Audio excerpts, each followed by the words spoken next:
Hello and welcome to Zenatta Consulting's monthly how-to series, our full product tutorials, our webinars. This one is on Zoho Mail. This is for November 2023. And from Zenatta Consulting, I'm Brett Martin. And I'm Tyler Colts.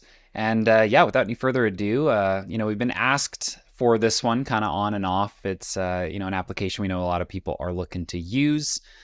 So we wanted to kind of update our webinar. I think we had done one in the past. But maybe not too recent. Long time ago, I think. Yes, it's been a little while since we've done mail. And there have been some updates, and it's going to be kind of worth kind of going through and seeing what we've got here. And as always, we do want to ask, before we jump in, if you find this video useful, please be sure to like and subscribe here on YouTube. That lets us know that we're doing the right thing, and make sure that you'll see our future videos.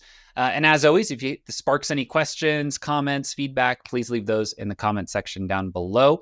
If you ask a good question, very well might be featured on our bi-weekly show, Azaz, Ask Zenatta Anything About Zoho, where we rapid fire round through all of your questions. So without any further ado, let's get on into it.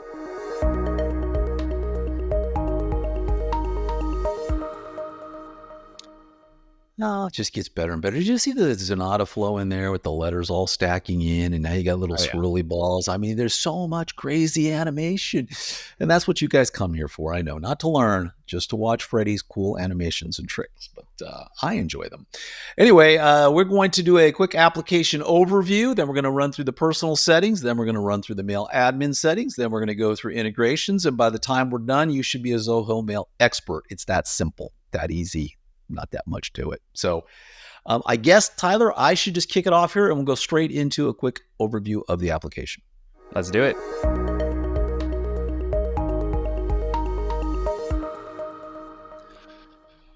Okay, so I'm going to kind of take you through bit by bit here through the application. If you look down the left-hand side, you will see you've got the mail icon. If you click in that, that is where the main mail is. This is when you go to mail.zoho.com.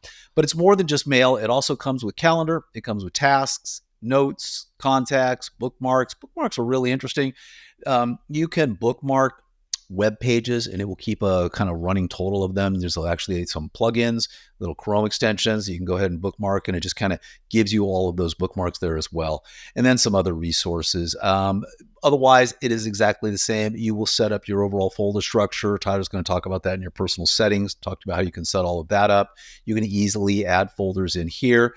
So you can click, say, I want to, go ahead and add a folder. I'm going to call this one personal. And I'm just going to go ahead and save that, and I'm going to add it to IMAP as well. So now I'm going to have a personal folder, and I can just take anything I want and go ahead and drag it into my personal folder. So the same structure you would have virtually in any email client you're using. One of the few things that kind of separates this and sets it apart is up here at the top. Zoho has a really interesting thing called streams. And what that allows you to do is you can be in any email. So let's go ahead and take a look at this email here. It's for Zoho Buzz. And down at the bottom, you've got this little @mention. You can basically just do an @ type their name in, create a note, and share this email directly with them as well. You can go ahead and take a note on an email. So you can go ahead and just add this into My Notes, and you can go ahead and put whatever note you want in as well. You also have the ability to have a task that's created with it. So you can say, follow up on this and add it as a task, and it's going to add it as a task for you. That's going to be over here on your little task bar over on the side, like we talked about. So, and this then falls directly into your streams. So you have that ability to go through and look at your streams, look at any invites you had, any mentions, favorites, streams directly by you, things where you're basically, so this is follow up on this. So the task I just added in there. You can also have attachments. So streams are relatively nice. They kind of can keep the clutter. You can see a nice flow. If you've got a whole bunch of people in your organization, they can discuss an email without having that constant CC of everybody and having that entire churn. So it's, I'd say, one of the more powerful things you can do inside of Zoho as well. Also, it's worth noting, Zoho Mail, it's also worth noting that you have this tab structure across the top, which is unique. And that extends out. So if I say I'm going to do a new email and I want to create a new email, you'll notice another tab opened up. So you can then write that email.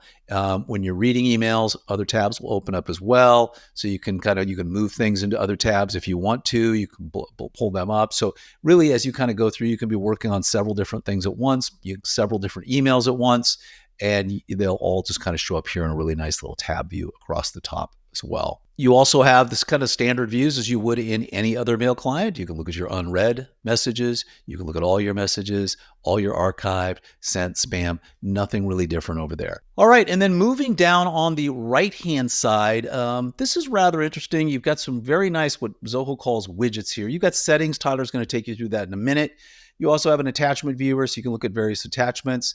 You also can bring up your calendar. So if you quickly wanted to look at your calendar before you were, maybe you're reading an email and you want to book with somebody, you can pull your calendar up directly. And then they have the widgets, and you can basically toggle all of your widgets that you may wish to use. So you can pin up to 5 over on the side here. So I'm going to, Zoho Meeting. Maybe you would want to set a meeting with somebody, so you want to have Zoho Meeting here. Maybe you're working on a project. And these are the big one I think that most people want to use are CRM and Desk. So if you click the CRM widget, it's basically going to come up. It's going to look at whatever email you are reading. It's going to, if they are in the CRM, it's going to present their information. If they're not in the CRM, it's going to ask you if you would like to save them as a lead or a contact, and you can go ahead and add them directly into the CRM. Again, in Zoho Desk, it's going to look up and see if there are any tickets. You'll have to go ahead and enable that integration.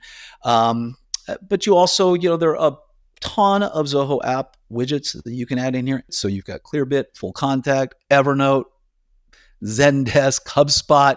So you've got Zoho widgets as well as external widgets that you can go ahead and add. Just kind of have a quick reference. So when you're reading an email, you'll probably want to pull in, some information that you want to look at and give you additional information on the person who sent you that email or interactions you wish to have with that person as well. You also have the ability to take quick notes. You can add a sticky note so that you quickly forget. You've got a mail assistant, which allows you to quickly decide that you want to unsubscribe, reply to whatever email you are in at any time. And additionally, you've got general announcements and events, product updates.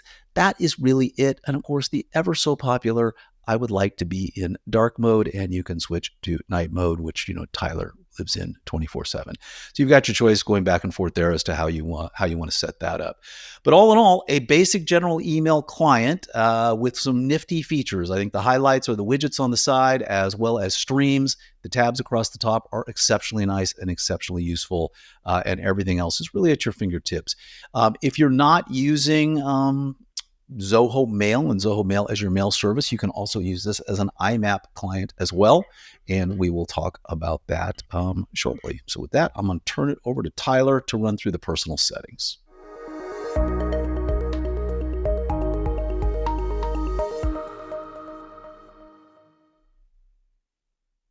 Alrighty, so with that, we can go ahead and jump in here into those personal settings. So in a little bit, Brett is going to talk about the MailAdmin suite, which would be a lot of your administration tools.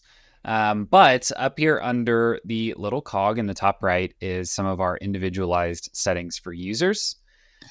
So we're going to go through these, not every single one in full detail. I don't want to bore you to death, but I will give you a high level understanding of kind of each of these sections and what you can do within them.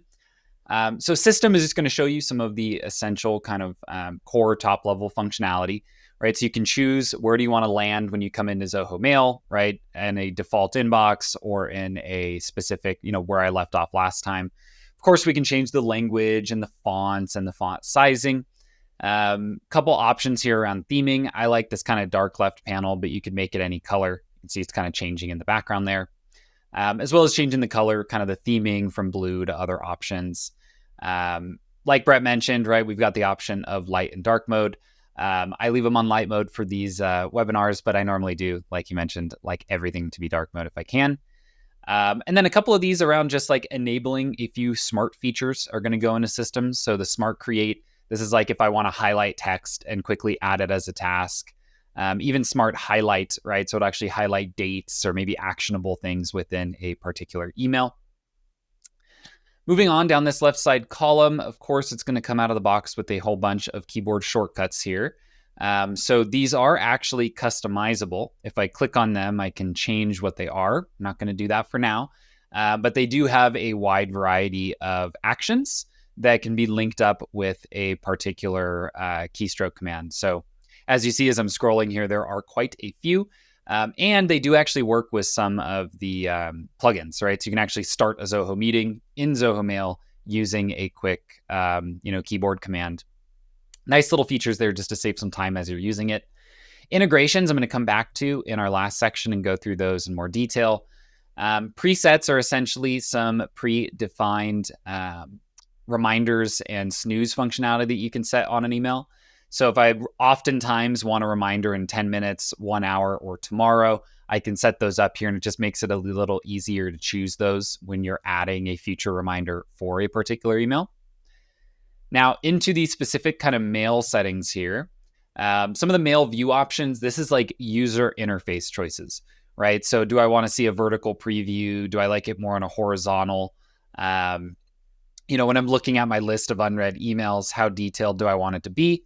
Right? So this gives you a little bit more like rich text on the page. Couple like workflow elements here as well. So after you delete an email, you can tell it to go to the next, go to the previous, or just close out that preview. So if you like to kind of motor through your inbox top to bottom, then you probably want next mail. If you don't really work that way, then maybe just have it close preview. But again, these are all going to be personal settings that users can actually choose for themselves.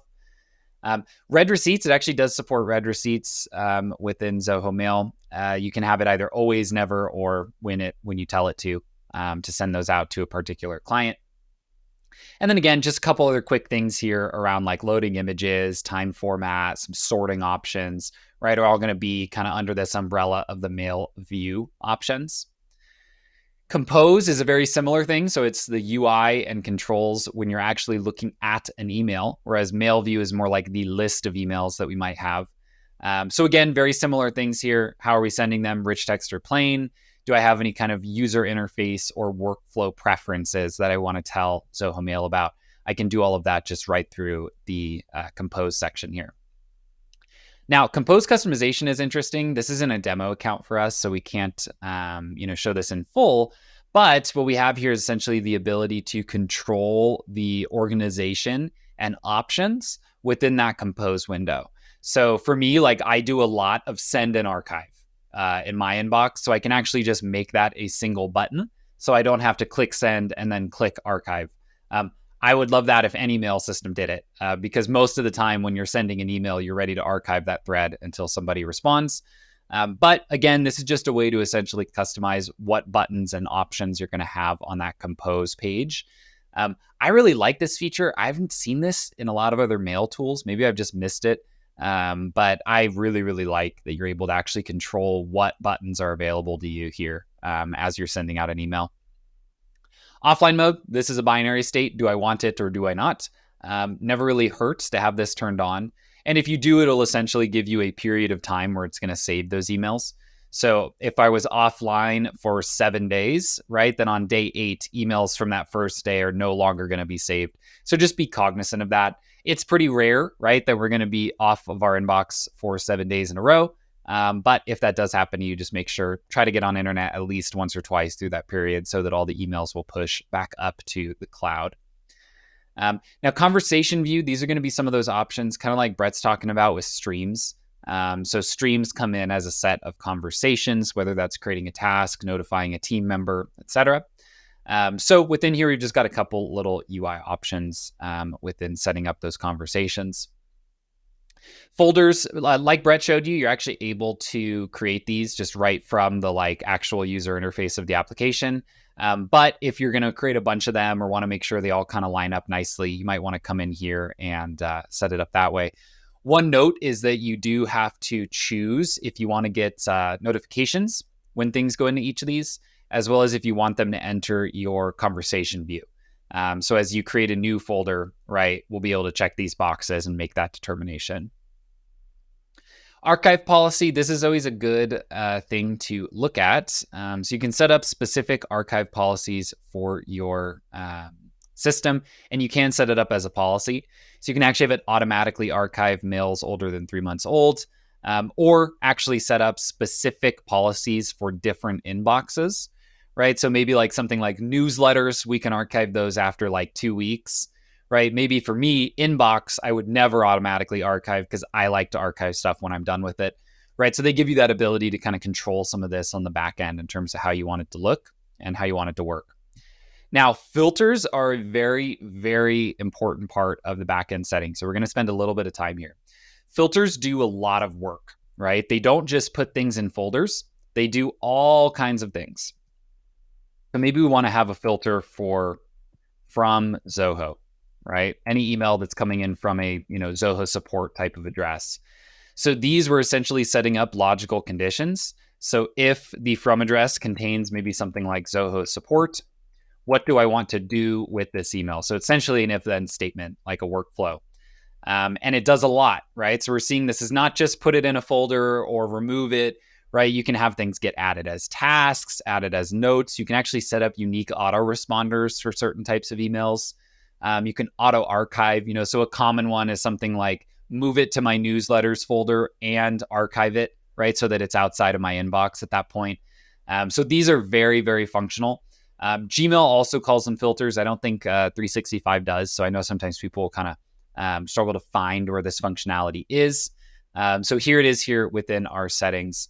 And then, of course, if you have a bunch of emails that are already in inbox, you can have it run through and actually process those, even though they've already come in.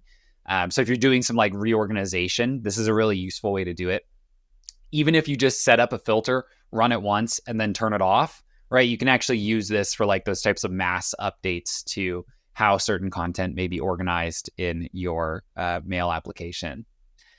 Hotkeys, these are just kind of some quick ones, right? So these are very similar to like we use a tool called TextPlace, actually a little plugin icon up here in the top right, where you can type in certain quick words or structures. So like, /HBD will automatically enter this wish you a happy birthday tool. These can be added manually, or they can be imported from a CSV or JSON file, which is really nice. These are great. I'll tell you, like we pay for a tool to be able to do this. Now, it works anywhere. It works in a Deluge code editor, it works in a document, but a lot of people do actually pay for tools just to get this functionality in their mail. So just having it native here to the platform is a really nice feature. Out of office, as you'd expect, every mail tool is going to need this. This is exactly what you're thinking it is. You set a start, you set an end, and you set what is going to go out to people if they email you during that time. And so this is going to be pretty comfortable based on any other mail platform that you have used. Now, anti-spam lists are pretty cool here. So essentially, this is a way that you can set up certain domains or senders to say that they are not going to be spam. We can essentially block or allow a particular set of emails. You can also do that at a domain level. So like one thing that Brett kind of tossed out as an idea before this call is you could add in a lot of commonly spoofed domains. So like someone could easily make a Zenatta domain, sign up a Brett at Zenatta and email me and hope that I think it's Brett. Right. So you could actually spin up certain domains that you think people might use to phish or try to, perpetrate scams, and actually just remove those completely from your system. Last but not least, you can actually filter based on specific languages, right? So we can say that if a certain language comes in, we don't work with that. We're not going to have it come to inbox. This one, a little more specific of when you would want this. But these domain and email address, allow or block lists are very, very powerful. And you can use them if you start seeing any of those dangerous trends where maybe people are trying to do some phishing to your employees. Now, when you're doing a migration, of course, we're able to import or export any email data. It's going to give it to you in the standard format .eml. So I think that's exactly what Google and Outlook also use. Send mail as, this is just a very quick way to do two things. One would be define what your primary email looks like. So in this case, Wayne, our director of marketing, uses this account, so it's set up as him. The other big thing that this send mail as section does is allow you to set up other Zoho account or other mail accounts as an integration.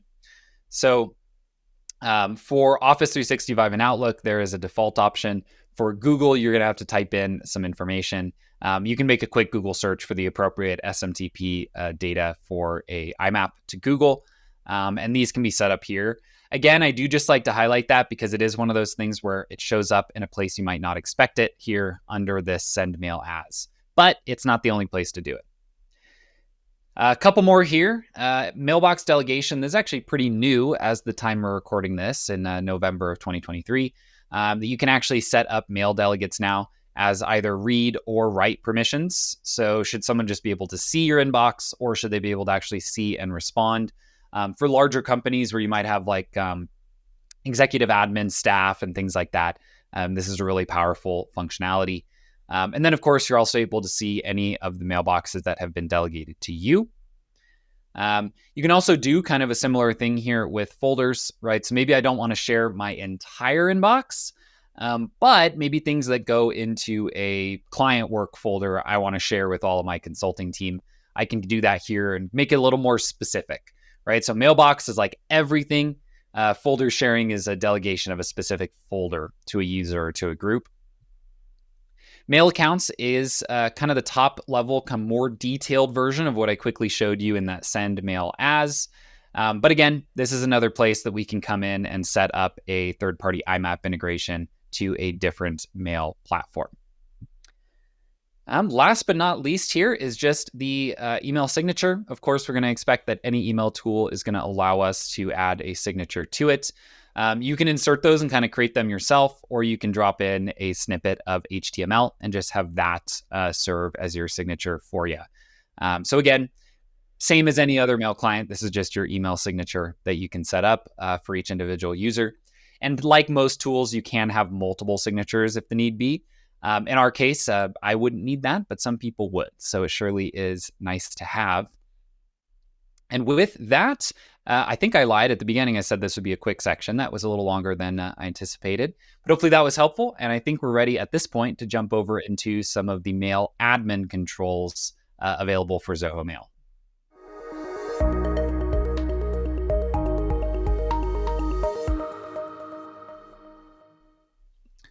Yeah, I'm always surprised at how many detailed the personal settings are inside Zoho Mail. It's more than most other applications have. So it's some powerful stuff there. And with that, you kind of get exactly the same thing on the admin side. So if you are the mail admin, this is for you. You will not go to mail.zoho.com. You're going to go to mailadmin.zoho.com. See what they did there. And that is going to take you to this screen. So this is your general dashboard. It tells you how many domains you have licensed, how many users you have, any groups that you may have set up. We'll talk about that. And your overall licensing. Also, all of your general traffic and storage and all of those kind of things live on here. We only have one user on this account. This is actually a live account we've been showing you. We do podcast production. As you know, we do a lot of podcasts and we do a lot of videos for YouTube. And we also have audio podcasts. And so we ended up doing so many of them, we actually spun up a separate organization that just helps other companies do the same. And that's what Podcasters Zen is. So it's kind of a one user show because really, even though we've got a few people in there, there's really only one email is necessary for it because most people still run through Zenatta. So you're only seeing a single user here as we go through all of this. But let's take you through the overall setup. It's very similar to everything's going to run down the left-hand side here. So from the dashboard, you're going to go to your organization. Really don't need to spend a whole lot of time on this. You're going to set up your general profile. You've got your welcome template. This is for a brand new email. So you get a new email user. They come in. You can configure a template that says, hey, welcome aboard. Click here to log in. You can, Tyler was talking about signatures. You can set up an organizational signature template that will be added as the default email for any new user in the organization. So people don't have to set up their own. Kind of standardizes things across the board there as well. And you can also change the formatting. So when I'm looking at an email, do I want it to be first name, last name? Do I want it to be last name, first name? Email address formatting for your organization. What do you want that to be? Because it's going to automatically create that. Do you want it to be first name dot last name at? Or do you want it to be last name dot first name or first name only or last name only? You kind of set these up ahead of time. So when you add people, it's going to automatically go ahead and assign their email format to them as well. And you also can go ahead and set up a customized login. So if you don't want to use, mail.zoho.com, you could do mail.podcasterzen.com and go ahead and just map your domain over directly so people are actually accessing their mail that way. Moving down the list here, you've got domains. It's kind of the important part. This is setting up your domain. So in this case, we have Podcaster Zen. And what do you do in order to set it up? Well, you're going to go ahead and, set up all of the thing here, the MX records. So Zoho is going to give you these. And by the way, once these are done and you set this up over on the back end on the DNS settings, if you're not familiar with this, you're going to need to go to where you actually are hosting your domain name server, your DNS, for your domain. And there you're going to go in and you're going to set up MX records, mail exchange records. So Zoho is basically giving you, here are the MX records that you will need. You're also going to set up things called SPF. And this, once it's set up correctly, you'll get this. If it's not set up correctly, you're going to say, here is the SPF record that you need to add to your domain, and you go add that back on the domain. Not going to click into DKIM and DMARC because it actually has our DKIM and DMARC settings in here, and they are real, and Freddie would have to do a lot of blurring. But basically, it's the exact same thing. These are records that you're going to go set up on your domain name server. The MX records let everybody know, I'm sending an email to Podcaster Zen. It goes over here to Zoho server so that it can be delivered to us. The SPF, DKIM, and DMARC basically authenticate who you are and that it's not a spoofed email or a spam email, that is real email coming from you. So that's the purpose behind those as well. Under the advanced settings, you can set up things such as subdomain stripping. Maybe you had something like hosting.podcasterzen.com, and that actually got into an email. You can strip that out and just keep everything through. If you wanted to alias a domain, you can do that as well. So let's say you've got a completely different domain and you want, anybody sends anything to that, you want it to go to your, maybe you changed domains down the line, you can do that. You have to add that domain into under domains as a brand new domain, and then you can alias it and say anything that comes into there, we're just going to treat it as if it is part of Podcaster Zen in this case, or your main domain. Super important here is a catch-all address. If someone sends an email to someone in the organization and that email doesn't exist, you can say, I want any emails that are sent randomly to someone at the domain to go to X person, and you can put them in. And anytime an email comes in, maybe someone sends an email to info@, and you've never set up an info@. You don't have it set up as an alias. You don't have it set up as anything. Well, instead of that just kind of bouncing back saying this person doesn't exist, you can actually set up this catch-all address, and it will go to a person or to someone, to whatever email address you want it to go to. Also, notifications, you can set up a specific address for that, and you can have a big disclaimer. This is what sits down as a company-wide, domain-wide disclaimer that is appended to the bottom of every emails. If you've ever done business with a law firm, you see that big statement at the bottom. This allows you to put in a company-wide statement that will automatically be appended to each email. So you get a lot of granular control here. What do your emails look like? What do your signatures look like? What is your disclaimer you're appending at the end? So you can do a lot. So this domain section, it might not seem like, oh, I would find all this under domains, but this is where you're going to find everything. So oftentimes I'm asked, how do I do this? How do I do that? So you got to go to domains. You need to click on your domain, and that is where you're going to find all of these various settings. Again, you have extremely granular settings that you can do around users on the back end. You can apply settings that are basically organizational wide, or to a specific user having to do with groups, mailbox settings, anti-spam, storage, security, account activity. So you can set these up across the board for your users as well. We don't have any groups, but you have the ability to set up groups. So maybe you've got 100 users in your organization, you've got 5 people in marketing, and you'd like to set up a group called marketing at. And that's going to be your group. You send an email to that. It goes to those 5 people. You can easily set up your groups there as well. And you can set up that distribution list, and you can actually set up a shared mailbox, which allows people to access group emails that are shared. It's a folder, and anybody who's a member of that folder, they're going to see that folder on their desktop, and that's going to be shared emails. Zoho also has a thing called Team Inbox, which gives you something very similar. And oftentimes people for this, they'll use it for desk, but maybe you just want to have a shared inbox called marketing. It's going to come in and everybody's going to see it there as well. Data migration is a big one. You are just moving to Zoho Mail. You have switched your MX records. You've got all your DNS set up, but you had all this old data sitting over there. on your other servers and you want to migrate all that mail over, they've done a really good job helping you set up that overall migration. So when you click in here to the Start Data Migration, you're going to name the migration, and then you're going to choose what do you want to do. If it's Google Workspace or Microsoft 365 or Microsoft Exchange, it's kind of got some really nice default settings for that. If not, no worries. You can do an IMAP or POP, and it will go ahead and it will log into that server and start the overall migration process for you. So pretty slick migration. So if you are moving, oftentimes you have to use third-party tools for this. Zoho's done a good job. I recommend if you are not on Microsoft Office 365 or Exchange or Google Workspace, I recommend doing IMAP because that's going to bring your folder structure over. If you do POP, it's not going to bring your folder structure over. So pay attention to that. So anyway, that worth taking a look at. All right, and in mail settings, this is pretty granular. You can kind of go in here. Tyler had covered this on a personal level, but again, where you've got the individual users, you can also set up overall default policies. So how big an email, right? What size email, how large in megabytes will you allow email to be? And it does cap you. You're capped at 40, or you can go kilobytes, but you're still going to be capped basically at 40 megabytes at the end of the day. So that's the maximum size they're going to allow for incoming and outgoing email. That includes attachments. Otherwise, things will have to be done as a link to the overall attachment. The maximum number of incoming emails per minute. This is really to avoid spam, because if anybody's really getting more than 100 emails a minute, odds are that they're under some sort of denial of service attack. There's all kinds of stuff coming in. So let's just kind of go ahead and shut that down. And do people have the ability to delegate their mailbox? What does that mean? I'm going on vacation, or I'm not going on.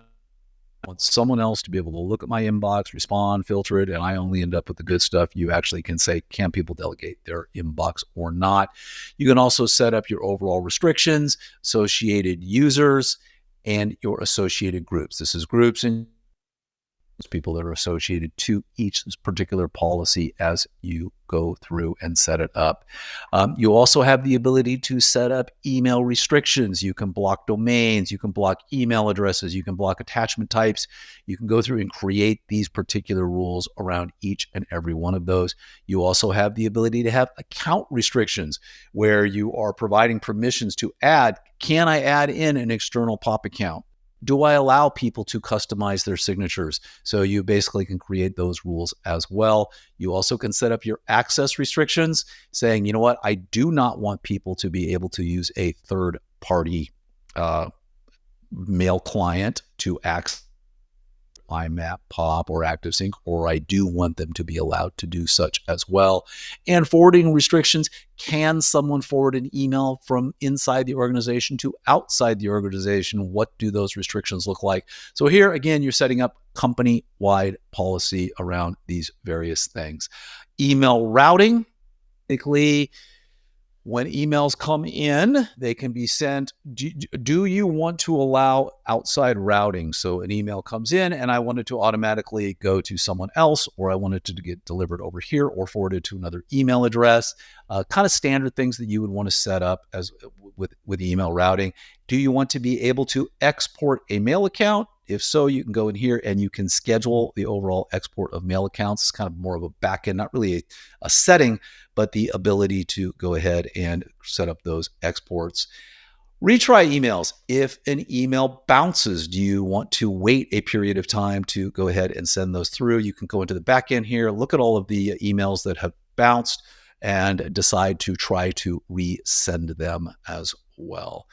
Moving on to security and compliance. When you click into this, you get a very, very nice dashboard that tells you how are you doing on your overall security and compliance you need to do. So looking at this, the status on this is, for example, cousin domain verification. This has not been set up, so they want you to go ahead and configure it. What is cousin domain verification? That is, like, we've got Zenatta.com, Zenatta. Maybe someone wanted to use Zenata. ata.com. They had that. Would I want to start blocking things that look very similar so someone in my organization isn't going to get an email thinking it's from us? So you have this ability. The same thing with display name verification. You can set all these up. I hadn't set up DKIM or DMARC yet, so those want to be configured. And this is basically just taking you through a checklist of all of the things you need to do to make sure that your email account is completely secure. As you can see, Podcaster Zen is not. It's 50% of the way there, but there are other things you would need to do to make it a completely secure account. You can also go through and set up security alerts. You can set up your spam control settings.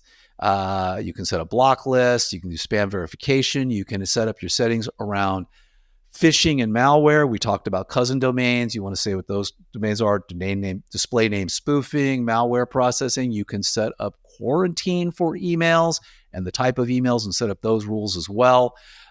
You can do deleted email recovery. So this lets you recover emails that have been deleted from previous users. So maybe something suspicious is going on and you want to set this up. You can actually add a recovery feature. I'm going to get into that a little more here in a second, where you can say, if people deletes an email, I want you to hold it for so long, and you can go ahead and set that up.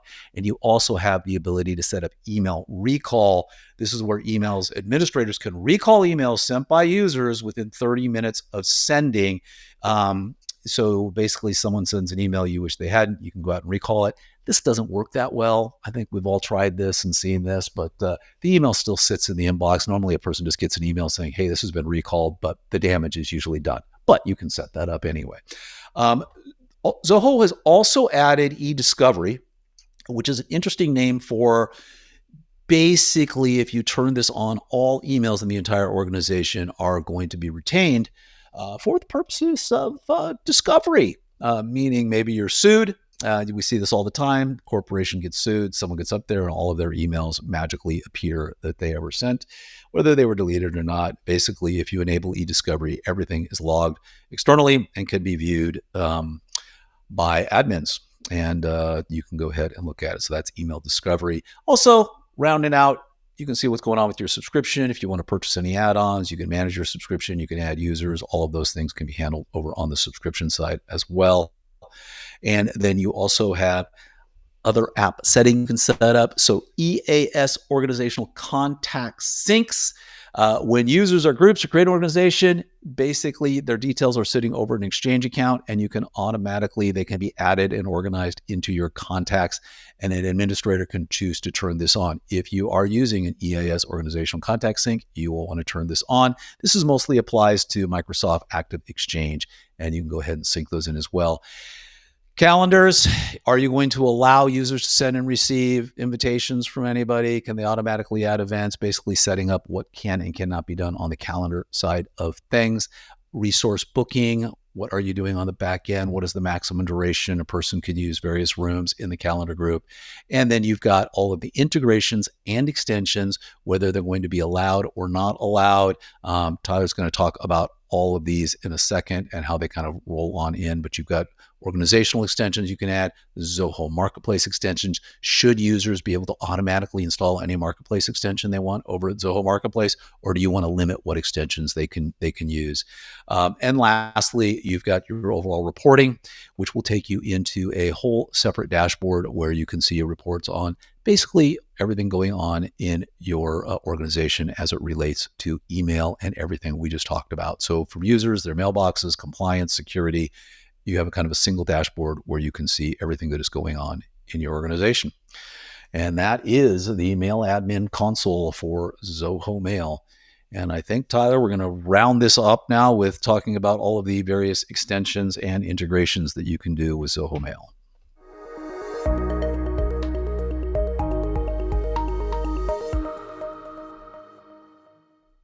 Alrighty, so with that, we'll jump into our last section here, which is, like Brett mentioned, going to be going through the available integrations for Zoho Mail. As he mentioned, kind of the key ones that you want to use, you're going to want to pin over here on the right. But you might be asking, how would I actually go about getting any of those installed or seeing what they might do for me? So within settings here, we can go into integrations. And this is going to show us all of the available apps that have an existing integration for Zoho Mail. Now, you'll see a lot of them are non-Zoho apps. So We're not going to go through those in too much detail here. A couple of the ones I will highlight that are pretty slick is being able to integrate with Dropbox and or Google Drive, as well as Box for those that use that just for easy access into files. Asana being very popular for task management. Clearbit is one I do like to highlight. It's kind of like contextual information on a particular organization. So just getting more data about the people that happen to be emailing you into Zoho Mail. But for now, we're going to jump over to the Zoho apps. So I'm going to filter over on the left to select only the applications from Zoho. Now, as we look through these, there are a ton of applications that integrate, right? Whether it's document management, Zoho Assist, books / inventory / invoice, right? Because those are kind of three sides of a coin, not really a saying. Zoho Click to be able to communicate about a particular email, kind of kick it over into a thread. Of course, like Brett mentioned, kind of the big two, CRM and Zoho Desk. And so one thing I do want to highlight with this is as we go through them, we can actually open up the little learn more, and it will show you on each of these and give you a preview of what exactly it's going to do, right? So here on this CRM one, like Brett showed you, you're able to create those leads or contacts. So if you are onboarding with Zoho Mail, I would highly recommend going through all of these and kind of seeing what they do. For example, right, the Zoho Sign integration is very, very cool. So you can essentially take any document that's sent to you, open up your little Zoho Sign widget, drag that document over. So here we can see like a PDF was sent in. And then very easily, I can actually just open it up and send it out for signature, right, directly through my mail client without actually having to leave that environment at all to get the document completed with the customer. So again, very much recommend jumping in and kind of taking a look at all of these. Another big one, Zoho subscriptions is really nice. It can actually show you if somebody has a subscription active with you.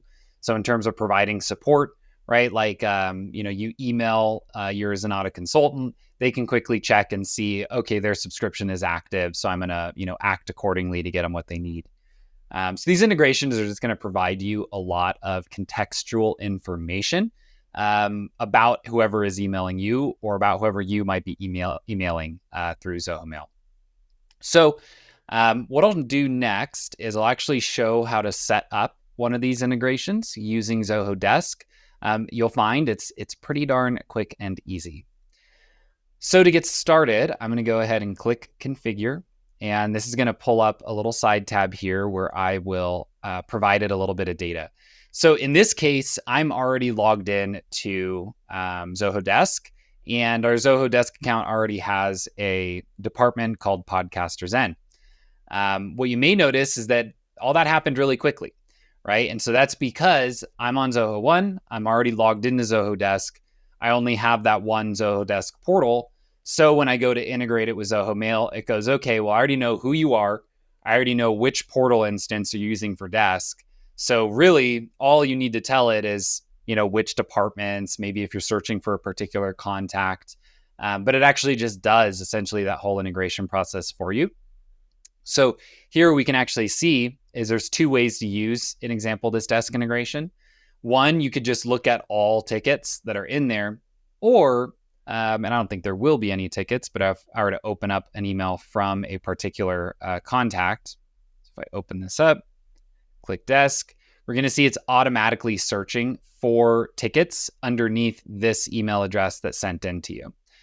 So it's pretty smart. A lot of these mail plugins are going to work similarly, where they pull in contextual information about that particular record to kind of start the process. So if I did want to create this as a lead, I would not have to start from scratch, right? It's already pulled in the email address and it grabs the, prefix of the email and guesses that might be last name. Of course, there would need to be some cleanup there. But they do definitely save you some time as you're going through and kind of parsing through your inbox. So again, big ones as a summary here, just that you're going to want to keep an eye on. Mail merge, excellent, just to be able to easily send a document to someone using info from their inbox. Zoho Books and Inventory are both very powerful.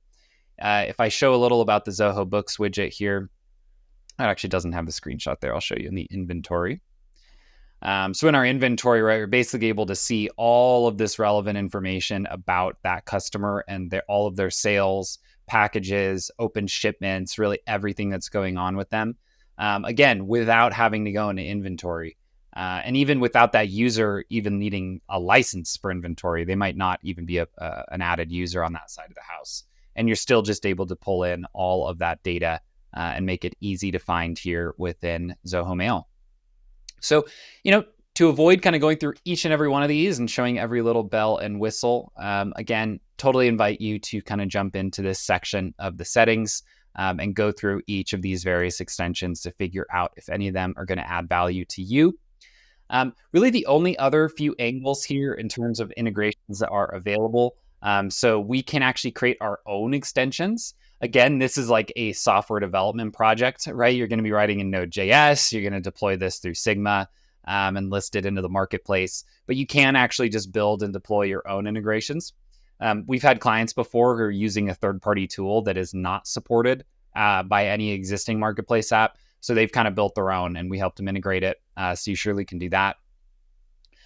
We can also set up REST API integrations to reach into Zoho Mail. I will say these are limited to like setup and configuration components. So Zoho Mail does not allow us to send an email with REST API. You'd be using something like Zepto Mail for that. But you can actually configure organization settings, user accounts, things like that from the API. Couple others, connectors, either if you're writing code in Zoho, you can create connections to third-party applications. We can also set up incoming and outgoing webhooks. These are really nice because they're actually very flexible. So we can essentially say, if a mail comes in that is from a certain person or to a certain person, post a webhook or write a function to post a webhook here inside of Zoho Mail. That's very unique. This is not like a normal thing. I'm pretty darn sure you can't do this in Gmail. Again, most people don't need to, but if you do, very, very slick. And then, of course, they have a full kind of DRE development suite through Deluge to be triggering various functions based on a filter, based on a webhook, etc. Last but not least is really just integrating any other channels. So you can actually integrate PhoneBridge into Zoho Mail. Really what that's going to do is just give you the ability to click to call. So maybe Brett sends me an email. I go, you know what? Like, this is too nitty gritty. A quick phone call would be way better. I can just click on his contact and place a phone call right here from inside of Zoho Mail. So very slick. Again, just bringing more and more communication channels into one consolidated place. So I think with that will cover all of kind of the core integrations and walk through what we wanted to do there. Again, there's going to be more detail if you go into that menu and click on the learn more on each of those. But if I go through each and every one, we'll be here for another hour. And I know it's probably ready. And I think the only thing to point out here is Zoho Mail is exceptional, a great tool. We love it. The thing that trips people up and thing you need to consider if you're planning on migrating over to it is you just got to ask yourself, do I have every integration I need? Because that's the big thing, right? Because oftentimes if you're using Gmail or you're using Microsoft, there are just thousands and thousands of third-party applications that support them, that integrate with them. And there might be one that you're using that you just absolutely have to have. And that kind of becomes a big thing. And you also want to look at calendar. Calendar is also an interesting thing because they kind of go hand in glove. Whatever your email service is, you're also usually biting off your calendar service with that as well. Maybe your booking tool, like for us, we stay on Gmail and Google Calendar because Zoho Bookings isn't sufficient for us.